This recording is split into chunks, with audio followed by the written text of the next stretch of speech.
Hello ladies and gentlemen, Yessik here again today to bring you another episode of Indie Crunch, and today we're looking at Knights of Pen and Paper Plus One Edition, which is a PC port of an iOS game that I've actually been looking forward to playing, but I don't have an iOS or Android device. I just don't actually have a phone, so I haven't done it yet. Anyways, I've been watching this game for a long time. It is developed by Behold Studio and published by Paradox Studio, who you might remember from the Showdown Effect or Crusader Kings, and it is currently priced on Steam for $9.99 or $14.99 for the digital deluxe version. And what is this game? This game is pretty much the most meta game you will ever play. You are playing an RPG as players playing a tabletop RPG. And actually what is on the tabletop and what's in the RPG really determines how well you're doing. So let's first I'll travel, and then I'm going to show you what the very worst of this game is. Like, the only thing I have against the game is that you can actually buy more gold, and I absolutely despise that. I know it's a port from iOS and that iOS games commonly encourage this, but in a game I've already purchased, I don't like the ability to just buy the in-game currency. Although since it is single player, it ruins the game for no one but themselves. Or maybe it doesn't, because the game is also structured in such a way that it makes you want to get money. Because the second thing is you have this shop. And in this shop you can buy books, pets, pretty much anything. And these actually have permanent changes to what is going on. Like BK Crown, you can fight 7 monsters in the battle, permanent effect. You can usually only fight 5. Holy Grail, you can have 5 players at the table, permanent effect. Loaded dice, +1 to all roll, +1 skill duration, +1 to all skills. Or my current table, which is +10 to all gold on battle, which I bought right away. I have the digital deluxe version, so it came with some extra money. Came with 800 gold total. Different DMs, different furniture. Of course, they all have crazy effects. Furniture on the left, furniture on the right, doors, clocks. Actually, that's kind of a cool effect. I might save up for that.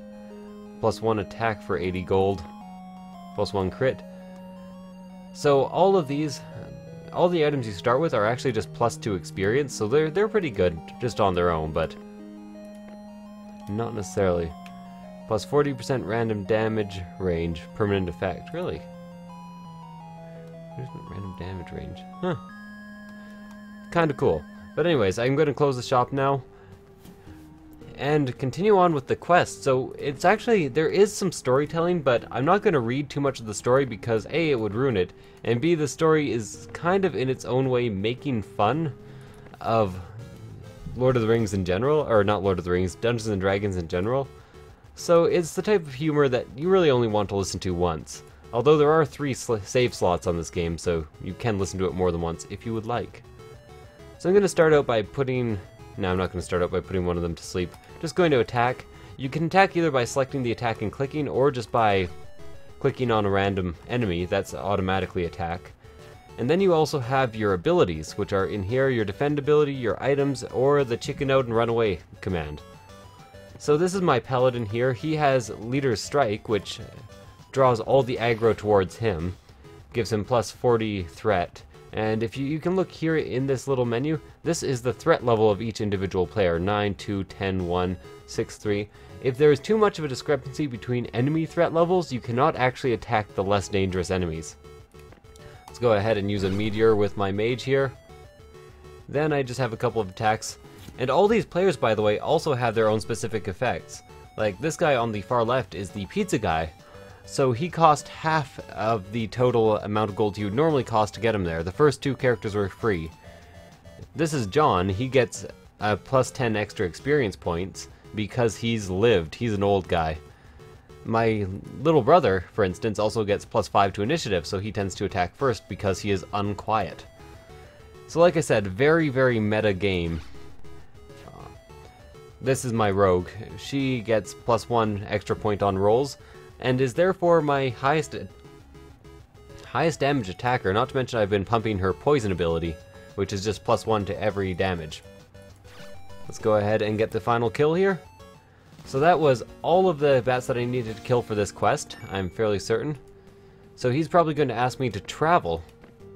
For every bat you killed, the misty fog around you became thicker and darker, but you never noticed. So now we're getting like a random encounter. We are being ambushed by the crazy king bat. So, strangely enough, it has a threat level of 1, or maybe I'm misunderstanding what the threat levels are. So I'm just going to go ahead and start out with a meteor strike, just so I can get these 2 bats on the side dead first, so I can deal with less damage per turn. There we go. And like I said, she is my absolutely best damage dealer. Right next to the wizard, who can do 20 in 1 turn fairly easily. The druid's abilities here are kind of like natural abilities. Guy's Blessing, I don't know what that does, or what it's all about, but I can actually recover some NP for my wizard, which is very important to me. And then I can probably actually get the kill right here off the bat.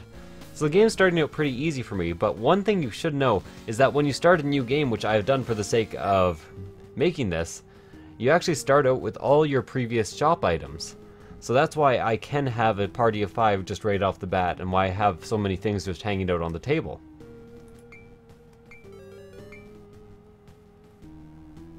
Oh, I found a grindstone. Okay, so apparently sometimes there are also things in the background that are clickable. I didn't even know that. I just did that accidentally because I saw I could click on it. Things in the background that are clickable, and if you click them, you have like a dice roll and you can search. So that is kind of awesome. I did not know that before. Just gonna go ahead and get another level of poison before I need the Vanish to draw aggro away. Because as you might imagine, the rogue is kind of a glass tank. The cleric can keep learning healing spells, or the non-healing spell that I just had him learn.